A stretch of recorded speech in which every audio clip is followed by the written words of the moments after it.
Hi student, आई नीरू पांचाल। आज हम chapter number 4 political science का क्लास 8 का लेंगे, अंडरस्टैंडिंग लॉज। तो सबसे पहले आपको ये जानने की जरूरत है कि हमारे देश में कुछ रिटन स्टेटमेंट्स दी गई हैं और कुछ रूल्स बनाए गए हैं, और उसमें ये भी बताया गया है कि हमें एज अ सिटीजन क्या चीज़ फॉलो करनी है अपने देश में रहकर और क्या चीज़ हमें फॉलो नहीं करनी है। तो जैसे आपको पता है कि कॉन्स्टिट्यूशन में हमारे बहुत सारे लॉज, एक्ट, आर्टिकल्स हैं, उसमें हमारी फंडामेंटल ड्यूटीज और फंडामेंटल राइट्स के बारे में भी बताया गया है।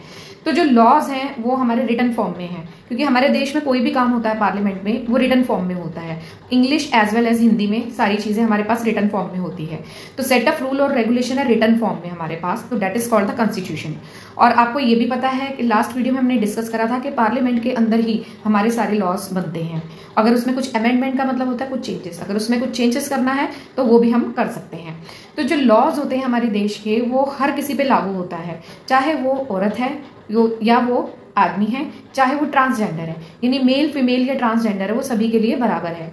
ठीक है। उसके बाद हमारे देश में जो भी रहता है वो सभी हमारे देश के कानून को यानी लॉज को फॉलो करेंगे।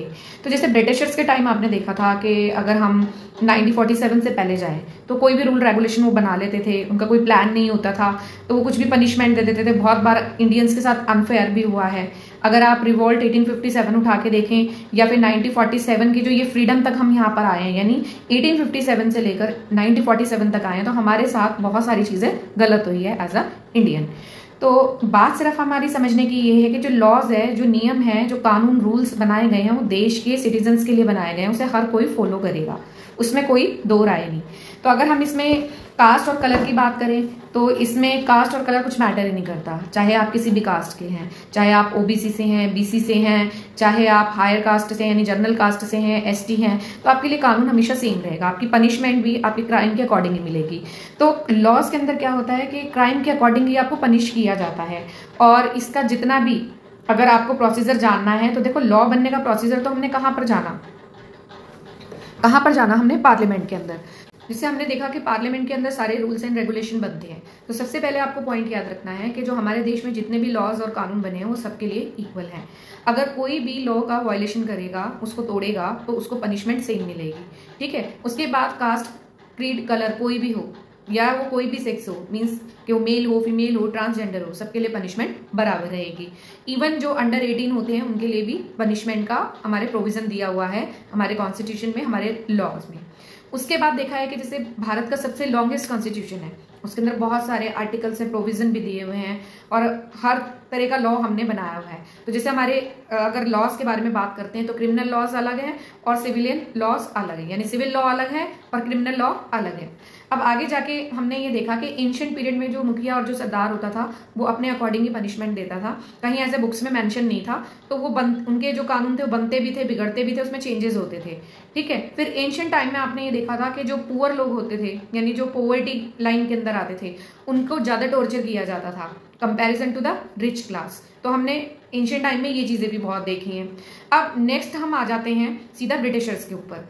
आपने देखा जब ब्रिटिशर 1857 से उन्होंने धीरे धीरे इंडिया को कंट्रोल करना जो शुरू करा था और जो उन्होंने अपने ऊपर ये एक रिस्पॉन्सिबिलिटी ले ली थी कि अब हम यहाँ पर डायरेक्ट इंडिया को कंट्रोल करेंगे, इंडिया इज आवर कंट्री। उन्होंने ये चीज करके डिक्लेयर करके 1857 के बाद, यानी कि 1858 में पूरा कंट्रोल किसके हाथ में आ गया था? ब्रिटिशर्स के हाथ में, इंडिया का।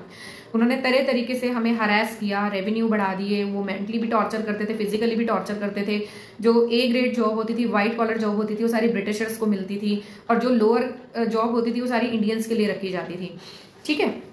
अब आपने फिर उसके बाद ये भी देखा कि 1857 का जो रिवॉल्ट फेल हुआ था इंडिया के अंदर, उसका रीजन यही था कि हमारे अंदर यूनिटी नहीं थी, लोग अलग अलग ग्रुप में डिवाइड हो गए थे और लोगों के अंदर बिल्कुल भी इस तरह का करेज नहीं था कि हम बहादुर शाह जफर को सपोर्ट करें और ब्रिटिशर्स के खिलाफ खड़े हो सकें। तो आधे लोग ब्रिटिशर्स के साथ थे, आधे लोग बहादुर शाह जफर के साथ थे।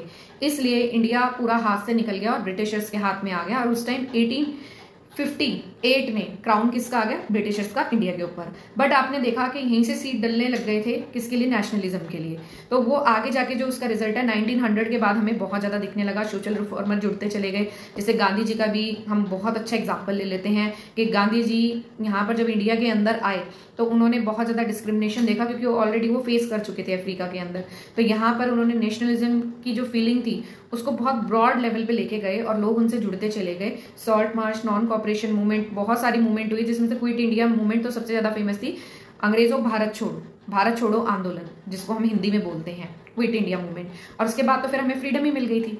1947 में जब इंडिया फ्री हुआ, किसके हैंड से, ब्रिटिशर्स के, तो तब हमारे कॉन्स्टिट्यूशन में बहुत सारे बदलाव आए, सेटअप हुआ और हमने यहाँ पर हर चीज के लिए प्रोविजन आर्टिकल, और उसमें बहुत ज्यादा डिस्कशन हुआ। हर कास्ट, हर जाति को रखा गया, हर सेक्स यानी हर जेंडर को भी इंपॉर्टेंस दी गई। तो इसमें बहुत ज्यादा वर्क किया बहुत सारे लोगों ने, क्योंकि जो ब्रिटिशर थे उनका तो क्या था कि इंडियन को नीचा दिखाना, इंफीरियर दिखाना, और वो हमेशा नेगेटिव ही रिजल्ट देते थे इंडियन लोगों को, दबा के रखते थे, उनको पनिश करते थे, इवन हमें हरास भी करते थे। जैसे इसका एक सबसे अच्छा एग्जांपल मैं आपको देती हूँ रॉलेट एक्ट का, कि जो रॉलेट एक्ट में क्या था कि कहीं भी 4 इंडियन खड़े होंगे, बातचीत भी कर रहे होंगे, तो हम उन्हें पकड़ लेंगे, ठीक है, और उनको जेल में डाल देंगे।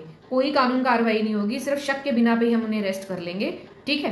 तो ये भी एक चीज थी। जलियनवाला बाग, अगर जनरल डायर की आपको अगर ये वाली ट्रेजेडी याद हो कि उसने जलियनवाला बाग में घुस के उसका मेन डोर बंद कर दिया था, वहां पर लोग उस टाइम फेयर में आए हुए थे मकर संक्रांति के, और वो अपना एंजॉय कर रहे थे। जनरल डायर ने उस पर फायरिंग करवा दी और ब्रिटिशर्स को सबको उन्होंने वही रिप्लाई दिया कि यहाँ पर कुछ इलीगल एक्टिविटी हो रही थी, एंटी एक्टिविटी हो रही थी ब्रिटिशर्स के लिए, उन्होंने ये बोला। तो उसमें काफी लोग मारे गए थे इंडिया के। तो ये भी एक इनह्यूमैनिटी का एग्जाम्पल है।